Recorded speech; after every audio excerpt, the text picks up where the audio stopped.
but what people don't look at is that generation, when they left Europe to come home, or when they left the Pacific to come home, they were all together. They were with their platoons, they were with their companies, they were with their battalions or whatever organization. And they worked through all those issues.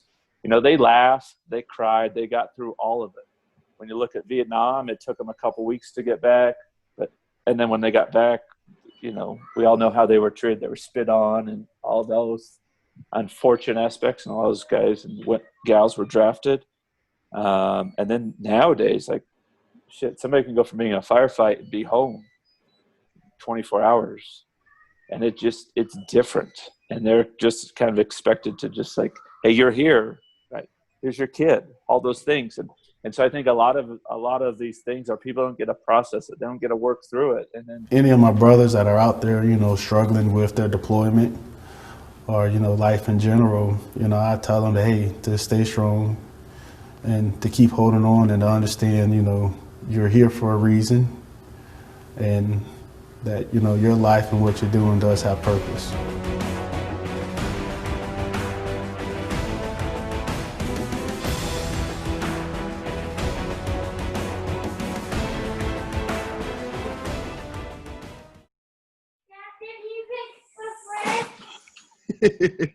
Hey, Daddy's on call right now. Okay, buddy? No, he had to order parts. He'll be back in 2 weeks. Awesome. I'll be able to edit that out. Don't worry. No worries. Okay. Hey, everyone. This is Greg Washington, and welcome to our next episode of Guards Down. I have with me today a very good friend of mine, Ben Bateman, and also a classmate, an infantryman in Green Beret. Ben, tell us about yourself. All right. Well, first, Greg, thanks for, you know, giving me the opportunity to come on here. So, like Greg mentioned, you know, West Point classmate, infantry officer, Green Beret, deployed twice overseas, the Middle East. Got blown up a few times. My wife's also a grad and combat veteran. We made the decision as a team to get out of the military, went the corporate finance route, just missed that bigger purpose, founded and ran a nonprofit. And then now I'm currently working in Los Alamos National Laboratory, helping support the nuclear deterrence mission. Got you. Well, of course, you know, the show is about raising awareness for PTSD and complicated grief. And, you know, the whole mission or goal is to help normalize the talk around mental health, in hopes that someone out there who may be listening that needs this can get words of encouragement and know that it's okay to talk about mental health and that it's okay to go seek help. Right. So I appreciate you very much being on the show.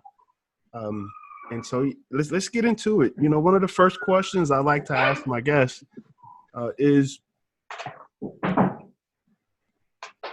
growing up, did your parents or anyone around you teach you how to deal with trauma and grief?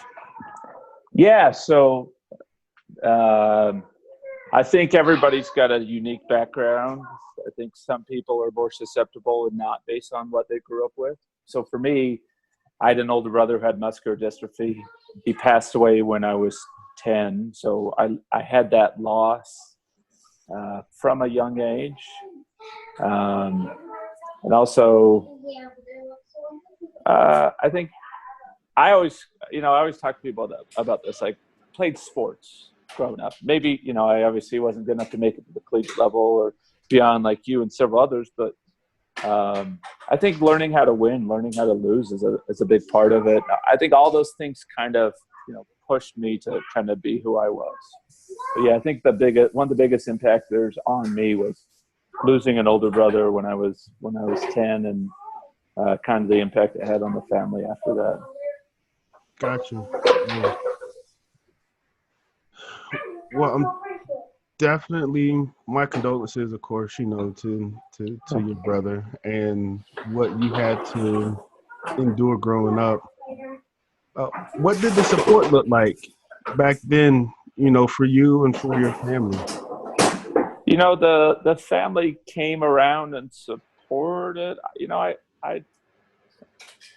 Uh, I think it was there. I think, like my family was always kind of together, and dynamics always change, right? Like, so from what I learned from it, the most important thing, and I think, I learned a lot from him beforehand. So it wasn't like a unexpected, just the win of when he was going to go was the kind of the big unknown. But I think from him, I learned just like, so he's in a wheelchair, right? And you learn a lot about people, right? So, and my mom, I think to help out. So when he was diagnosed, she went back to work, and she was his aide in the special ed. So my mom was a special ed assistant teacher, and she helped out with him. And then when he went to junior high, about 2 years before he passed away, they separated them. But I think, just being around kids with special needs, you learn a lot about people. And I think that solidified with my grandfather, who was a Navy veteran in World War II. You learn a lot about people. My grandfather always told me, and I think there was always a reason. There was always a purpose for any time he talked. And he always talked about, don't judge people by what they look like, judge them by their the content of their character. And I think, like all those things tied together kind of shaped me. And it was hard, and there was a big setback. And I think it caused a lot of I know it caused problems with my parents, but I never felt unsupported. I never felt, just that hole from him not being there. Mm-hmm. Okay. No, that makes sense. So, just listening, one of the biggest things is, learning about purpose and learning about character at an early age would help, right? With, how you cope with and deal with, trauma and grief. What have some of your experiences been with dealing with, trauma and grief, of course, in the military and growing up? Yeah, so kind of a more relevant in the military, right? So I lost two guys, and my oldest son is named after those two, and it was the darkest part of my life, right? I felt like you kind of go to war thinking, hey, I'm invincible, I'm this superhuman, nothing's going to happen, and I lost two guys, and I was out on outpost. We got a call. The battalion commander's element was hit, and I was the only one who had comms with them until they got SATCOM sent up. So my guys volunteered. I didn't make anybody go who didn't want to go, and they get an ID. And one was killed instantly, and one was sustained from his wounds. And it's that immediate shock right after of like, I'm a failure, right? I just failed my men. These are my brothers. And, it was my RTO and my medic. So two of the guys that I was closest with in my platoon. We were always together. We were short guys. So I was my own RTO. But they were always there. They were always, and they were the guys that, they were leaders as much as I was in the platoon, in the sense that they did something, everybody else listened. And I had a choice. I could quit, or I could look and go internal and see, hey, what did I fail at? And honestly, we looked at all the precautions. I talked about them. I was like, there's tons of IDs out there. Be safe, be slow. And they hit an ID, and it was just one of those things where I made the decisions of, hey, I'm just going to go out, and I think, like a common theme is love, right? So I just walked softly and carried a big stick. And I think I did that before, and I think it was even more precise afterwards, where I was going to do everything I could to bring my brothers to my left and right home. And that's, that was that was probably the deepest, darkest moment in my life. But, I made that decision of, I'm not going to let them beat me. Yeah. I'm not going to quit on my men, because no one can do it the way I do. No one can do everything that I do to make sure these guys come home. And we didn't lose anyone else after that. Yeah. And I've just tried to honor their memory since. So tell me a bit about like the train up, the camaraderie that was built.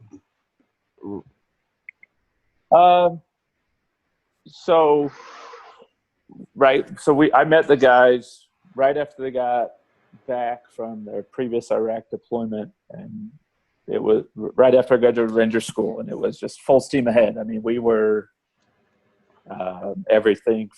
We started, crawl, walk, run. So we started with individual live fire or weapons qualification, buddy team live fire, squad live fire, platoon live fire, NTC deployment. We'd done just about everything, and then we deployed. And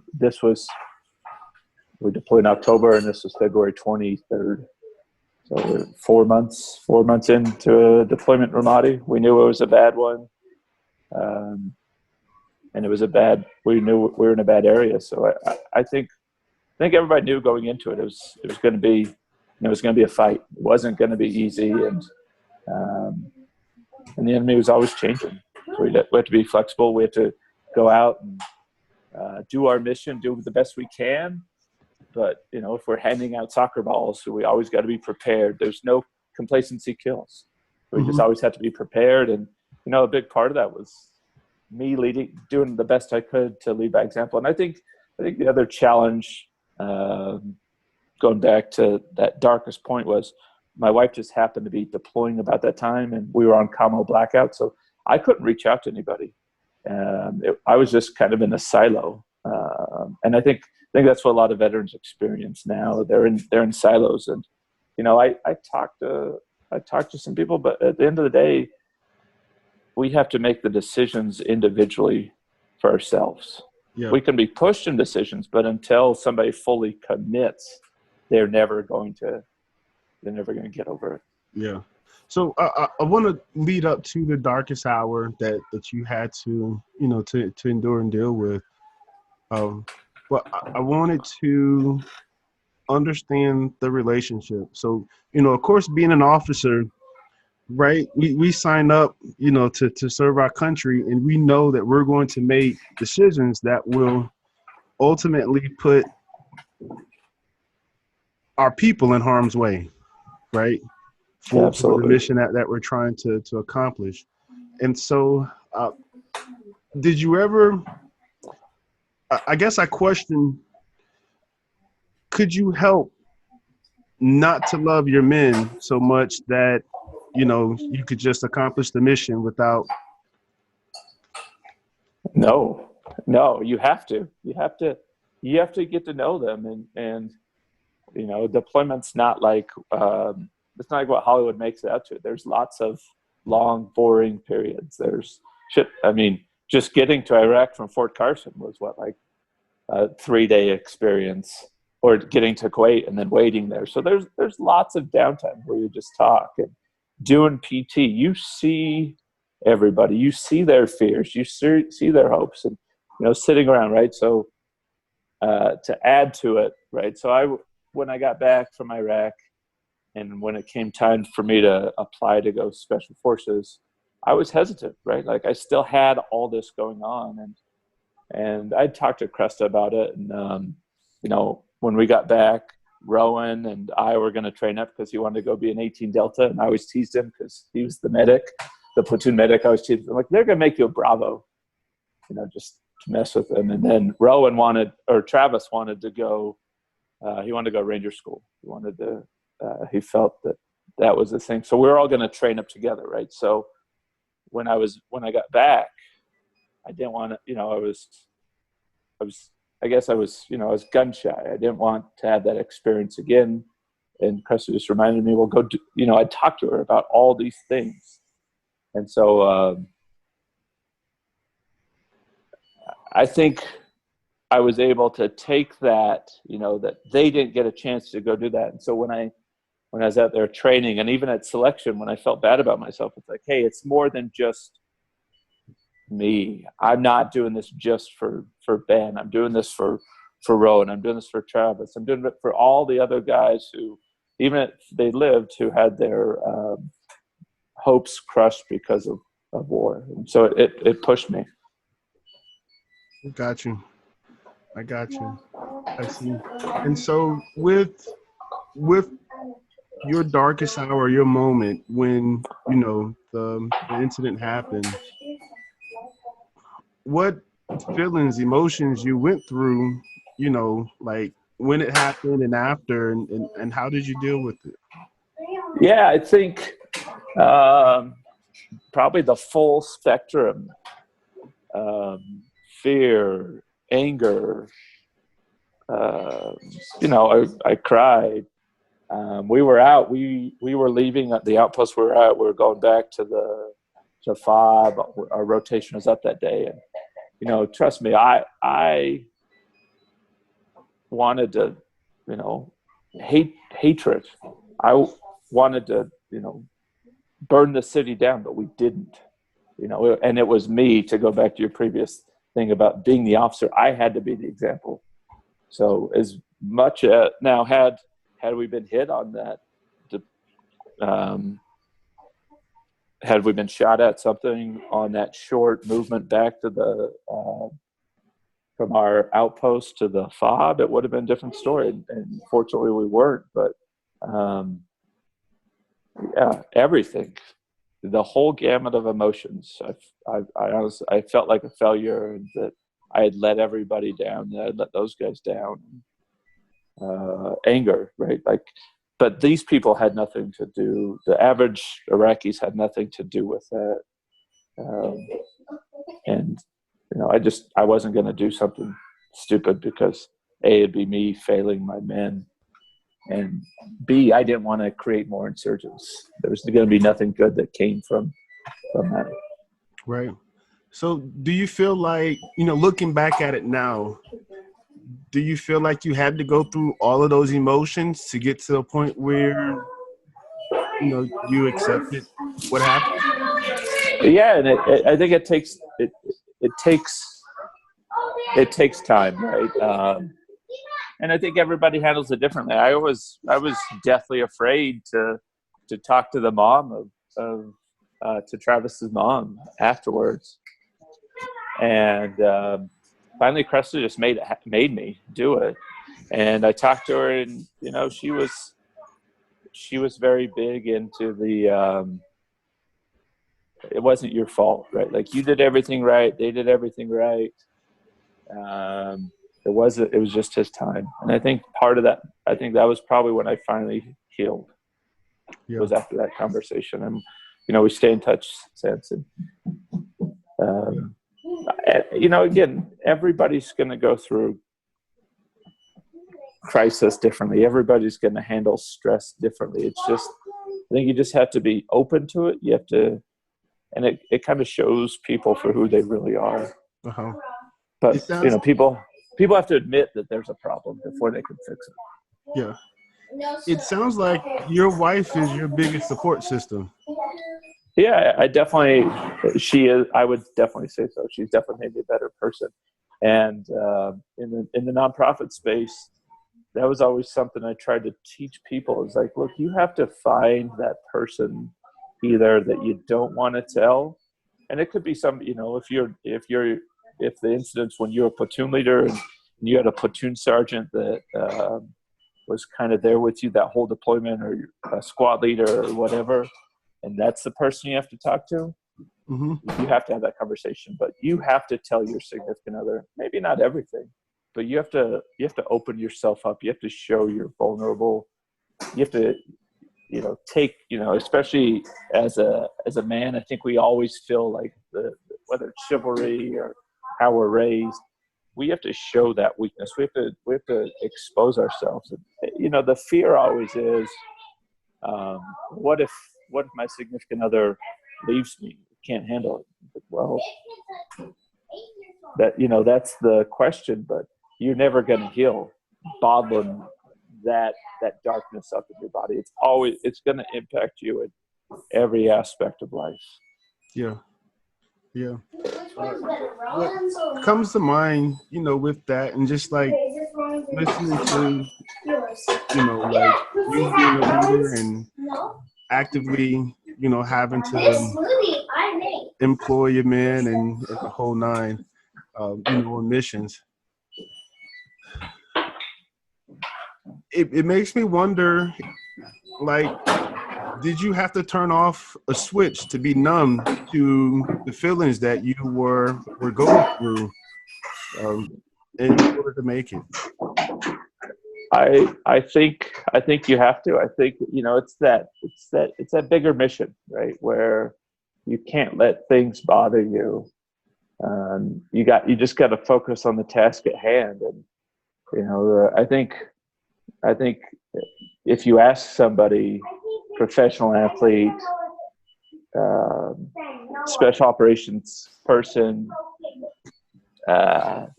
guy from young 11 Bravo from the Louisiana National Guard, it's that purpose. It's love, right? And it's focusing on the person to your left and right and doing all you can to make sure they come home. And so, it probably is numbness, but when you look at before we're going out on the combat, everybody's different, right? And it's just like the locker room. You've got the guys over there that are quiet, you've got the guys that are going through drills. You have the people that are listening to AC/DC or Rage Against the Machine or whatever music to get in the zone. Then like that wasn't me. I was just trying to remember, hey, when's this asset coming on station? What are the big targets? What are here's X, and then trying to visualize what's actually going to go on. Yeah. Well, tell us what coping skills have you learned on your own, both healthy and unhealthy? So I think it's stress, and I think you have to be vulnerable. You have to open up. You have to find somebody. Again, and maybe it's 10 people. Maybe there's others that are involved that just telling them helps bring it out. I think a lot of veterans turn to alcohol. I think a lot of veterans turn to prescription drugs, and and I kind of dealt with this with the VA system when I was in Salt Lake City. Is they're very quick to prescribe drugs. Like, well, you can't have this issue if you don't take these drugs, which isn't not always the case. And I think you have to educate yourself. You have to find that thing that works for you, and then keep in mind too, you have to find ways to reduce stress, whether it's working out. And I think the other biggest thing that for me was adapting to my new 100%. Right, I wasn't, and people have to realize that. Like, I'm never going to be that 19-year-old Ben anymore. I'm almost 38, and so you have to come to your new 100% and recognize, like, I can't change the past, but I can change the future. And I'm not, I fractured 5 vertebrae on a jump. I'm going to deal with that for the rest of my life, but I can't let that impact me. Right? Like, I have traumatic brain injury. I've got balance issues, and that's part of why I chose to leave the military. But you just have to look at yourself. And I think a challenge that a lot of veterans, military, first responders, I think just people in general face is they fixate on who they were before. But they have to realize that I'm not going to be that person, right? And it's much easier for people to see, like, if you're paralyzed or you lost a limb. But for those wounds that people can't see, sometimes you have to advertise that. Sometimes you have to show, like, that vulnerability. Yeah. Well, looking at the big picture, do you think there's a cultural difference in how people cope? I definitely think that people base things based on previous impacts in their life. I think, some people are more extroverts, some people are more introverts. And I think absolutely everybody's going to handle stress or recovery differently. If they have somebody, and it could be anyone, it could be a priest, a minister, rabbi, you name it, that helps them. And, you don't always have to open up and say, hey, X happened. It's, going to somebody and saying, or even somebody coming up to you, right? So here's an example. I was a young SF captain, just finished up with a workout, and the guy who just happened to be one of my cadre when I was going through the SF qualification course came up to me and said, "Sir, you all right?" I'm like, "Yeah, I'm fine. What? Just had a good workout." He's like, No. He's like, "I could see it." So he ended up convincing me to go to the traumatic brain injury clinic at Fort Bragg and get evaluated. And I got diagnosed and started that healing process for what could be healed and the identifying issues that I just had to live with. Yeah. And, it takes those people willing to stand up. Sometimes you don't even see it, but you recognize it afterwards. And so it takes, I think the veteran community we need to hold ourselves accountable. We need to reach out to our battle buddies and make sure that we look out for each other. Yeah. You bring up the great point of seeing it, right? Because that was going to be, my next question. What are some signs that, people are dealing with grief and trauma and PTSD? Yeah. So I think obviously, there's the 800-pound gorilla in the room, which is suicide. I think sleep is one. I think stress, shortness to anger, all those things are big. I think, and this is where it gets to somebody who truly knows someone can identify those points. It's just the subtle changes, the little things of, hey, something's just off, right? Mm-hmm. And so I need to talk to that person. And shoot, I answered this right before all this craziness, the COVID happened. I was talking to a coworker, and she was concerned her husband had lost his last squad mate. And so she was worried about him. He no longer had that source. And so I gave her some ideas, and I was like, look, it's going to take time. And you can't just go you can't go full on. And even with that, I think so she's working on it, right? And I told her, look, if it takes a year, if it takes 20 years, when he's ready, he will open up, and you can't force it. But I think having those relationships and I think finding ways to bring families into it, because, say maybe my wife could talk to your wife and work things out, or, significant others or partners, and they can talk and then they can see things, and, they could set up a phone call. And, as much as there's that difference, officer enlisted, officer NCO, whatever, if one of my guys ever called me and said, hey, let's talk, I'm going to move heaven and earth to make that happen. And then, we need to be told, hey, fix your shit. You're going down a path, and you need to fix it. Hey guys, it's Jerome.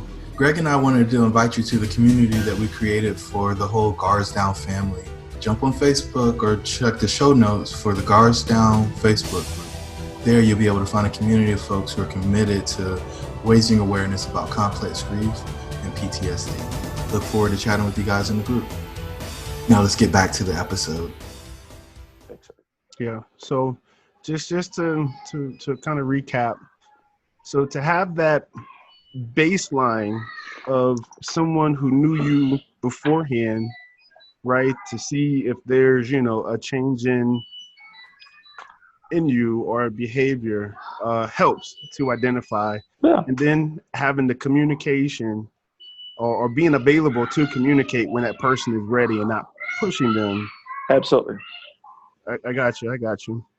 Yeah. Okay. And I think the other thing, and I get this a lot with with my role as the Veteran Employee Resource Group is people always want to talk about it. And, it always seems that the first question they want to ask is, what's it like to kill somebody? And I always try to tell them, like, look, that's a deep question, because somebody could have done it and hasn't come to grips to it. Now they're going to start thinking about it. That could cause a derailment. Or B, somebody might never have done it, but now you just pulled their man card and they're going to lie because they feel like, okay, maybe I'm not truly a veteran because I never killed somebody, even though I deployed. So that could, and then people can feel, and I'm like, look, just talk to people. Like, if you want to talk to somebody about that just got back from a deployment, if you don't know where they went, look at a map. See where Iraq is. See where Afghanistan is. You don't have to memorize the cities, but if you could ask, hey, Iraq's bordered by Iran and Saudi and Syria and all these other, and Afghanistan's bordered by Tajikistan, Iran, and Pakistan. Where were you, right? Like, people are going to instantly feel bonded. They're going to be, oh, Greg's looked at a map and knows exactly where I was, or at least knows where Afghanistan or knows where Iraq is on the map.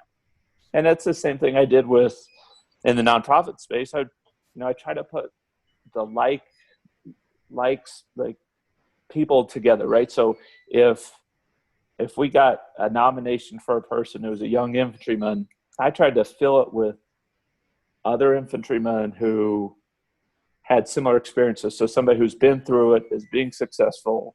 Somebody who was that guy was in Iraq. Okay, I can get somebody else to go along, and then it's like dating, right? If on our enrichments, if we had 2 days to get as deep as possible with a person, I have to find a way to accelerate those experiences. And how am I going to do that? By putting somebody with a commonality, and then letting it happen, and and leading and showing and it's shaping the conversation. Yeah. So one of the things that I'm pushing with this is cultural sensitive therapy, and you're kind of like touching on it, right? So having either a therapist or a coach or a mentor, someone who either looks like you or who has been through the same things you've been through, where you can share in a common bond and experience, that helps in the treatment process for you to have a much quicker and faster and greater outcome and success rate of the treatment actually being done. So I mean, you're literally hitting on some really good points. Yeah, and it's putting those right things. And I think, again, it goes back to expectations, right? So we took guys on $10,000 and gals. But an example, we took a guy on an elk hunt, right? And he's looking down the barrel behind the scope, and the guy just, like, shoot.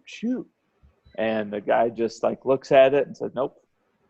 Right. And it's a $10,000-$15,000 tag. And, and that guy doesn't understand. And so it's just, and you talk to him afterwards, like, hey, maybe that was me. Maybe, and that's that person's chance, right, where they realize that. And I think the other thing too is, some people never want to touch a gun again. So you can't force somebody in their healing process to go on an outdoor enrichment hunting. It's just not the right thing.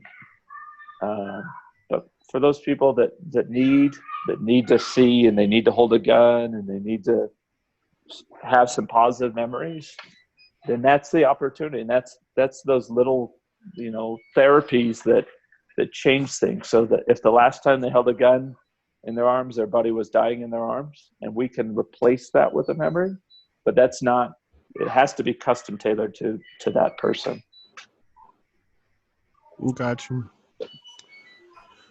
What's been the toughest part of your journey? I think there's so much to learn out there. There's just, I studied everything from Native American rituals. I talked to World War II veterans. I talked to Vietnam veterans. I talked to Gulf War. And I just think, like, it's not all that different. and we just have to understand. And I think, everybody looks at the World War II generation as like they're invincible, right? Like they got called, they went and served, they fought for, like they left and they weren't coming back till it was over. And but what people don't look at is that generation, when they left Europe to come home, or when they left the Pacific to come home, they were all together. They were with their platoons, they were with their companies, they were with their battalions or whatever organization. And they worked through all those issues. They laughed, they cried, they got through all of it. When you look at Vietnam, it took them a couple weeks to get back. And then when they got back, we all know how they were treated. They were spit on and all those unfortunate aspects, and all those guys and gals were drafted. And then nowadays, like, shit, somebody can go from being a firefight and be home 24 hours. And it's different. And they're just kind of expected to just like, hey, you're here, right? Here's your kid, all those things. And so I think a lot of these things are people don't get to process it. They don't get to work through it. And then, somebody gets sent to Walter Reed or one of the other hospitals, same thing. Now they're away from their community. And I think this is a big issue in the veteran community is, we all kind of have our values. We all have our beliefs. And whether it's, I'm not going to hurt, a lot of people are raised, like I'm going to stand up. I'm going to fight for those who aren't strong enough to fight for themselves. I'm going to protect women. And then they're in a situation and a 12-year-old boy comes around the corner with an RPG, and what's their choice? That love for their brothers and sisters, their left and right, makes them, eliminate the threat. Or that 6-year-old girl with the suicide vest, or whatever it is.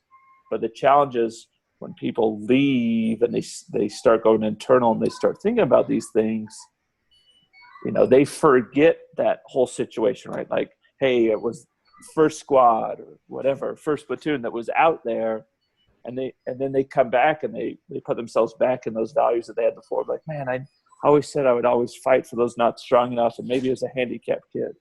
They did, but that's the enemy, using our American values against us. And people just have to realize that, like, anyone would have made that decision, but you have to talk to people about it. You can't. And I lost a close friend from high school. Same thing. He shot a young girl, suicide bomber in Afghanistan, and it ate him up. And unfortunately, he ended up making a bad decision. Yeah.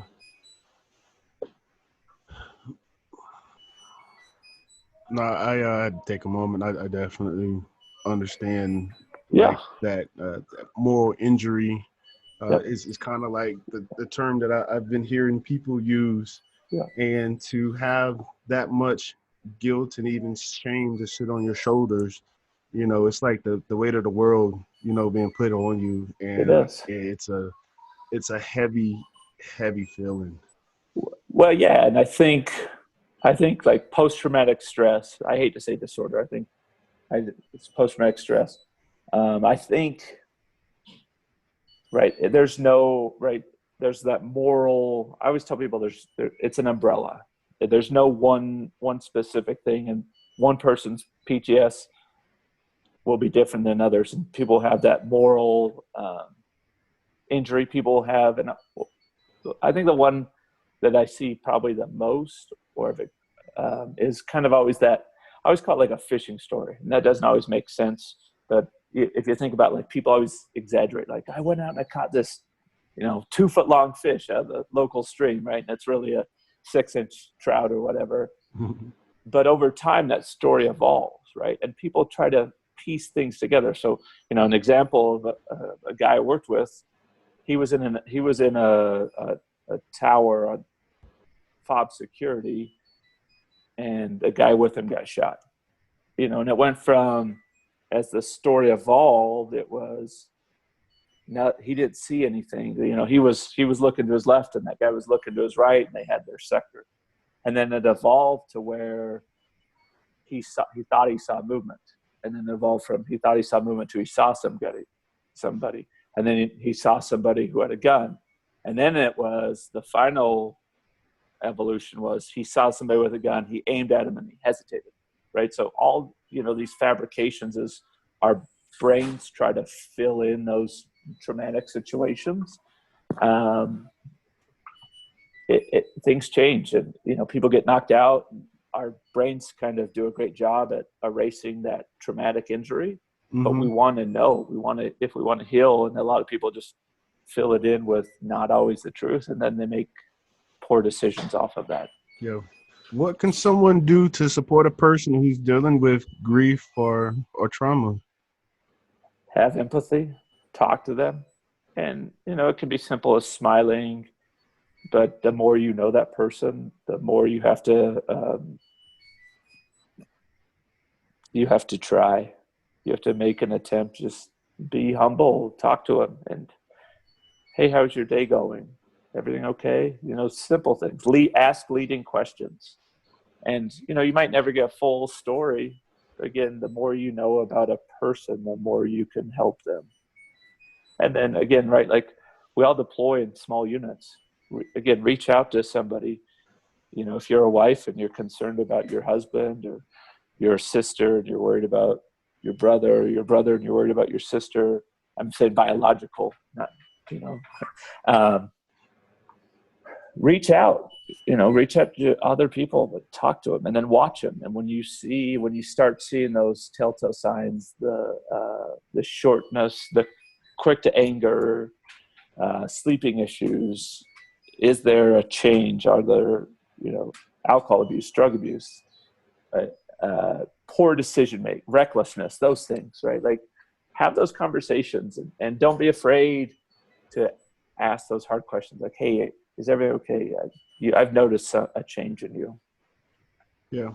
So in understanding that, right, being supportive to someone that has been through a traumatic experience, or someone that is dealing with grief, you understand that, when you hurt, you tend to hurt other people, in the process. Yeah. Have you hurt other people in your process of healing, and how did you make amends with that? I think it's all relative, right? Like, my wife's a combat veteran, and there's still probably stories I haven't shared with her, and I know that's hurt her. I know that's bothered her, and and I've said stories in public settings where I'm given a group to as the Veterans Day speaker last year, and I told some stories that she didn't know, and I think just having those conversations with people and say, hey, let's take that example. A wife identifies something, reaches out to squad mate or whatever, battle buddy.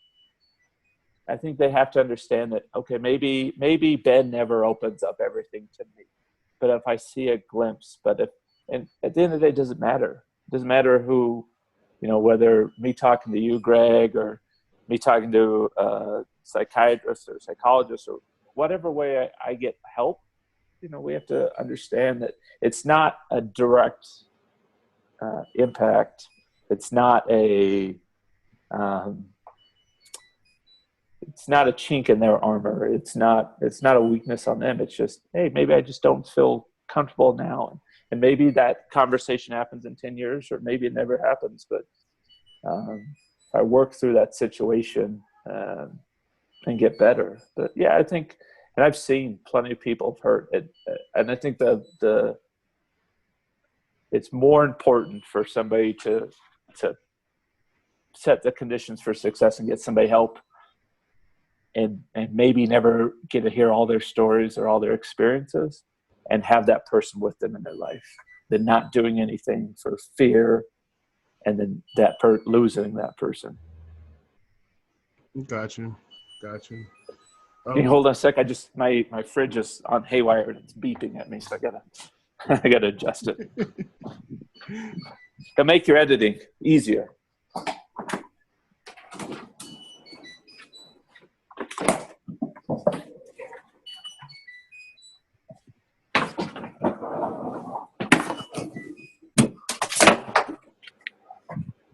Sorry about that. No, you're fine. figured there's probably one of the kids in the background with a toy. Yeah, no, it's the fridge, and that's why we had the maintenance guy here. Got you. Okay.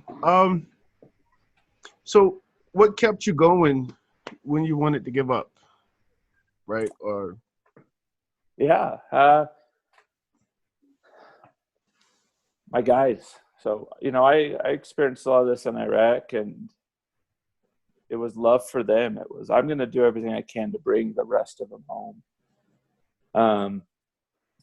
What's kept me going in the nonprofit and since my family,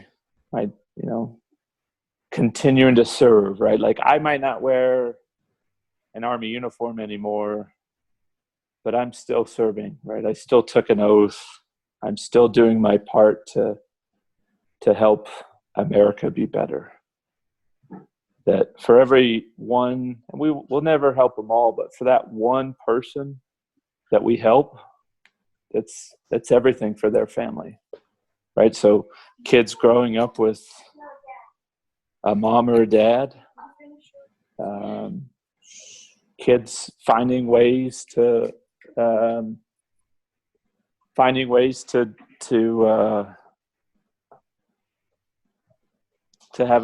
shape the next generation. And then and one of the things the